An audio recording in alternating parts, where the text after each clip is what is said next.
Hey guys, Alyssa here with The Good Life TV.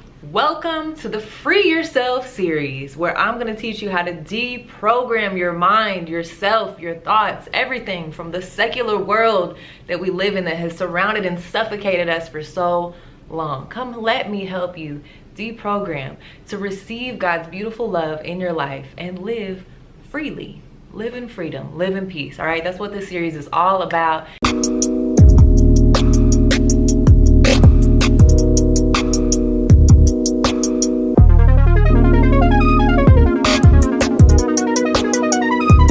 Tonight we're popping it off with social media triggers. Yes, this is going to be a very interesting topic. Even if you're not into social media, this message is applicable literally to everyone. I don't know a single soul out here that doesn't watch the news, doesn't read books, doesn't watch TV, movies, listen to music, read the newspaper. If you do any of those things, this message will be applicable to you in some way or fashion. I think definitely some of the coolest things about our God is that He's promised that we can renew and transform our mind.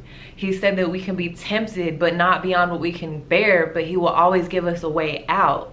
So it's time to learn what these ways out are and really apply these to our lives so we can have a successful year. So we can start living better, thinking better, being better, okay? Stop being pulled down and dragged down by these different feelings and emotions that we literally are causing for ourselves. Look, guys, it's simple. God wants your time and your full attention this year because He's been trying to do things in your life for the longest, but you can't sit down long enough to focus on Him. But you can sit down and scroll through social media for hours aimlessly doing absolutely nothing. So that's why I'm telling you this is important. He needs to help you change and rewire your thought processes that are stopping and hindering you from receiving and being in your full purpose. So I want to talk today about the 21st century's biggest trigger for allowing sin to enter into our lives. Trigger by definition is something that causes an event or situation. So I need you guys to start understanding that in order to sin, you have to be tempted first. And in order to be tempted, something has to trigger the temptation for you, for it to work to manifest into a sin that you carry out into your life. So we're gonna start at point number 1 and talk about what are your triggers, okay? Some of the world's greatest sins we're being triggered every single day. Some of these sins include, but are not limited to, envy, comparison, jealousy, doubt, pride, self-righteousness, anxiety, depression, anger, revenge, lying, addiction, idolatry, discord, vanity, factions, hatred, selfish ambition, and the likes. Oh, that sounded like Galatians 5:19, huh? And the likes. Not enough paper in the world for me to write down how many sins that this one thing can trigger for us on a daily, hourly, minute, second basis. What is this trigger, you ask? It is in the palm of your hands. The palm of your hands. Social media. So I want to start by saying that, look, social media in itself, the idea, the concept, it's not bad. It's not a sin. It's not a problem. Not a big deal. But just like anything could be good at its core, the way that you use it personally can determine if it's going to be good or bad for your life. So I think that we're failing to realize that social media is a vessel that, while it can be used for good, to bring people together, to support people, for helping businesses, and et cetera, all the good that it can be, that we live in a secular world. The God of the earth is Satan, and any outlet that Satan has to get your mind, get your attention, like your phone that's in your hand, constantly you're watching things, and he knows he can control the world that way. He's going to use that as a vessel for sin, for temptation. This social media triggers message is the first in this series. This message tonight is all about awareness. I'm just making you aware that there is a problem. So in this awareness process, right, I definitely did a ton of research. I Google everything I think of. First of all, Google it for yourself, research this on your own. Everything is out there online. But I wanted to give you some alarming and interesting statistics on social media that I found. So guys, in 2018, last year, a couple months ago, 43% of the world's 7.6 billion people population, almost half the entire world, 43%, uses social media. That's a lot. Half the entire world. And each of those 43%, you, me, each person of that 43% will spend more than 5 years of our lives on social media. which is actually not that surprising because I'm seeing more and more statistics to say we average about 2 hours a day on our phones on social media. All right, so this one researcher interview, whatever website I found, this article said the way that we're constantly receiving information in small portions and constantly switching information, to watching a video, to liking a video, to commenting, to the news app, to a different app. And they said all that does is constantly occupy your mind and attention without having to do any work. This is like chewing gum for your brain. It's not food for development. Then the article says whatever feeling, whatever emotion that you had that made you reach out to your phone, whether that was boredom, I'm sad, I'm irritated, I'm feeling productive, whatever feeling that was that brought you to your phone, we get distracted from our actual feelings without giving the brain the opportunity to solve the problem associated with that feeling, making us in a constant cycle of suppression.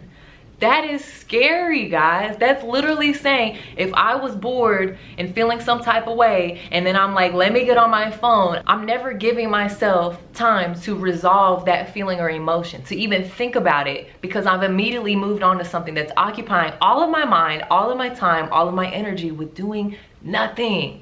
We're feeding ourselves chewing gum every day, trying to live successfully. We are hungry, we are starving, we are malnourished. Now, if that's not alarming enough, let me tell you from a Christian article what I read. This dude said the way that we live our lives with information processed in that way, we receive the world in fragments. So it becomes difficult to operate from a central worldview on how things are all connected as a whole. Why is that important to you? Because as a Christian, that guy is saying, look, we're getting the world in so many bits and pieces that we don't take the time anymore to see how all of it is connected from a God perspective. How God, the creator, has connected the entire world together and how every bit and fragment and piece ties in like a puzzle. Now we got to figure out how to fix this. Now, my personal theory is this. You either learn bad habits from social media and that environment creates a happy home to grow and build these bad habits in your life, or you already had these bad habits present in your life and you being on social media has become a better environment to continue to grow your bad habits and to give you a platform where other people with bad habits, the same bad habits as you, can agree with you, making you feel like your bad habits aren't a bad habit. So top 4 social media triggers, I'm kind of grouping some together. Number 1 social media trigger, comparison and judgment. Both of these are not only terrible habits to have, they're literally sins. For me personally, it was comparing myself to people that I thought were doing more and achieving more, and I thought I was behind, like I'm not doing enough, you know, I need to be doing more and more and more. And I was comparing myself to that. And it took me a long time to realize, like, Alyssa, that's a sin. You're telling God I'm discontent with the life that you've given me. I was blinded, guys. I was bird box blinded, okay? And I'm here to tell you that we constantly compare ourselves due to insecurities, discontentment. But we compare ourselves based on an endless amount of criteria that makes it impossible to not stay in this constant cycle, this circle of comparison. I watched a really dope sermon, Pastor Robert Morris. I think it was literally just called Comparison. So YouTube that. And it definitely changed my whole outlook, my whole perspective. He said a couple key things that I want to relay to you. When you're making a decision to compare yourself, you're deciding between 2 things. He said you first have to make the decision between inferiority or superiority. Inferiority, I need more, I don't have enough, I need more. Superiority, I have everything I need, I have more than I need, I have more than them. You have to make a decision. And you also have to decide between insecurity or pride. I have less, so I am less.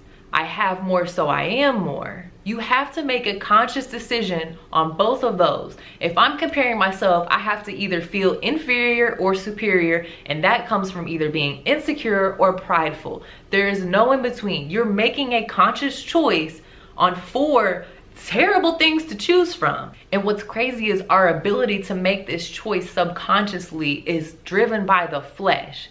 There's nothing good that comes from any decision made from your flesh. The last thing I want to say on comparison and judgment, there's a really cool song that I randomly heard one day. Jonathan McReynolds has a song called Comparison Kills. I highly recommend, if this is one of your triggers, listen to that song because he has a lot of helpful, you know, just interesting things to think about. So, okay, so number 2 social media trigger, I'm gonna group these together, but envy, jealousy, and doubt. And when you're being envious, when you're being jealous, when you're doubting, whatever, why are you discontent with what God has given you to be envious or jealous of something else? That is the real question that you need to ask yourself if you're in a moment where you're feeling envious, jealous, doubtful, because that opens an even bigger door for Satan to get you to jump into all other sorts of sins stemming from jealousy. I have to let this generation know everyone's path is going to be different, completely different, and it's supposed to be. Guys, if anyone out there is envious or jealous or doubting themselves, you have to just talk to God. I don't have a magical answer for you, but God does. God has not only an answer, but a direction for you. All right, social media trigger number 3, idolatry. Yes, I know we do not use that word in this common present day. Again, it's cool to like celebrities and all. It's cool to watch stuff. It's cool to do that, but you cannot start putting those things above God. If you find it hard to spend time with God, like I remember one day I was sitting and I've been praying that whole day about something. I don't even remember what it was, but I've been praying about something like I needed an answer, or, you know, and I'm like, I'm not hearing from God. I don't understand. And I had some free time. And what did I do? I started going on my phone. I'm scrolling through Instagram. I'm probably like 30 minutes deep, you know, just in posts and doing stuff. And I heard God in that moment say, you want to answer, but you won't take the time to spend with me. But you have time for your phone? And I put my phone right away. I said, you know what? You're absolutely right. Like, the Bible is 2 feet in front of me. I'm at home. Why can't I just read the Bible? You know, and I had to put God above whatever else was going on that day, and I did get an answer at that point. So I feel like we can't use these social media, these outlets, these people, and place importance on them and place engaging with them higher than building a relationship with God, because then it becomes idolatry, because then we're worshiping social media, and I need that in my life more than I need God in my life on a daily basis. So check yourself. All right, social media trigger number 4 is gonna be pride and selfish ambition. So here's my theory about, you know, pride and selfish ambition. It's a sin, but being prideful, to me personally, I feel like there's 2 ends of the spectrum on being prideful. There's a part of being prideful that makes you feel like you have to do everything on your own. You can't depend on other people, so you're gonna do everything for yourself and you get the glory, and you're just kind of self-fulfilling all these things on your own. You don't need anyone, you got it, like you don't even need God. Like, that's prideful. And on the other end of the spectrum of pride, I think there's a part that we see more, recognize more, it's more visible. Those are the people that I think I'm better than you because I did all this by myself. I got all this, I achieved all this greatness, I got this stature, I got this money, and I'm prideful because I'm better because I have these things and I did it myself and I got it myself. And I think that selfish ambition drives a lot of people. I need and crave the attention, the popularity. I need and crave the approval of other people because it's a selfish ambition of mine to feed myself the belief that because I have other people's approval, I am now whole. And that is just really backwards. God already made you whole. You divided yourself out of your own free will with your own bad habits, and that's why you have to constantly fill it back up. And if you don't fill it up with God, you're filling it up with other people, and other people will never satisfy you. You will never satisfy yourself. So that's why pride and selfish ambition, it's just a constant cycle of you trying to outdo yourself, outdo people, and it gets into all sorts of things. So understand that these are trigger points for you. It's something that will trigger you into sinning. You have to understand what your triggers are and what devices are triggering these things. Again, a lot of us, social media does the triggering for all of these. Maybe it's TV, maybe it's music, maybe it's news, maybe it's reading, whatever it is. Figure out for yourself what is applicable, okay? But understand that these are triggers. These triggers have been happening since the beginning of time. So I want to show you that even back in Bible days, Peter was triggered by some of these things, even when standing talking to Jesus in the flesh. On your own, I highly recommend. It's a very short read. Read John chapter 21, all of it. Now, quick synopsis in this chapter. Jesus, he's already been crucified on the cross, died, resurrected. He is coming down, I believe this is the second time, correct me if I'm wrong, that he's seeing the disciples. And the disciples are basically out fishing. They're not catching anything. They see Jesus on the shore telling them, hey, move the net over there. They start catching a bunch of fish. Then Peter realizes, oh, that's Jesus. Quick rewind. Peter is the disciple that denied Jesus 3 times. Remember at the Last Supper, Jesus said, one of you will deny that you know me 3 times before morning. Peter is, out of all the disciples, the most excited from how it's written to go see Jesus on shore. So then Jesus ends up eating a meal with them. And this is in John 21, verse 15. It says, when they had finished eating, Jesus said to Simon Peter, Simon, son of John, do you truly love me more than these? Peter says, yes, Lord, you know that I love you. Jesus said, feed my lambs. Again, Jesus asked, Simon, son of John, do you truly love me? My Bible says the word love that was used was agape. Agape means self-sacrificial love. That's a good word to look up. Peter answered again, yes, Lord, you know that I love you. Jesus said, take care of my sheep. The third time he said to him, Simon, son of John, do you love me? Peter was hurt because Jesus asked him the third time, do you love me? He said, Lord, you know all things. You know that I love you. Then Jesus said, feed my sheep.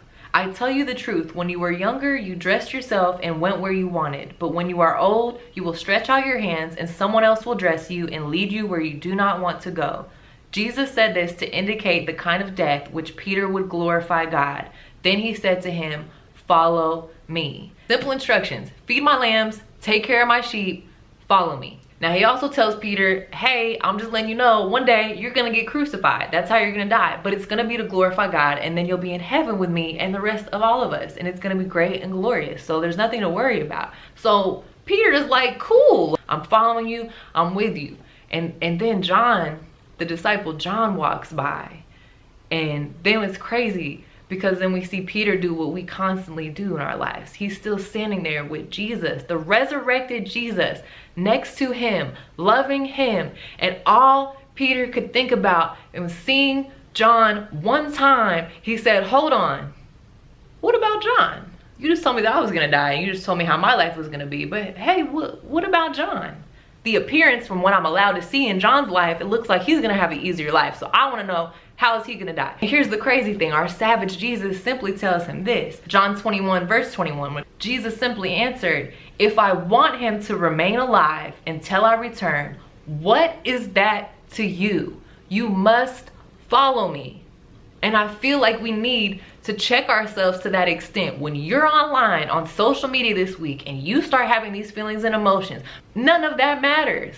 Jesus simply said, feed my lambs, take care of my sheep, and follow me. You must follow me. I want you guys as homework, take inventory. What is occupying your mind and attention and taking you away from God? Is it something on social media? Are you being triggered by some of the things we talked about? Take inventory so you can start understanding what your issues are. The first step is awareness. Let's just become aware of what it is. It's just this week, pray, God, search my heart and show me the areas that are triggering me, that I need to get better in, that I need you in. Stop reaching for the chewing gum, the mind-numbing chewing gum, and stop occupying your time when you could be filling yourself whole with the meal so you will never be hungry again. All right, guys, that was an awesome message tonight. Again, I hope you feel convicted and start understanding and breaking down some of your triggers. Next week, stay tuned in the Free Yourself series. We're going to talk about how to reverse the damage and actually fight back our triggers. Drop something in the comments. Let's fellowship. Let me know something you learned today, and make sure you hit subscribe in the lower right hand corner to stay up to date on all the new videos. Thanks for watching The Good Life TV.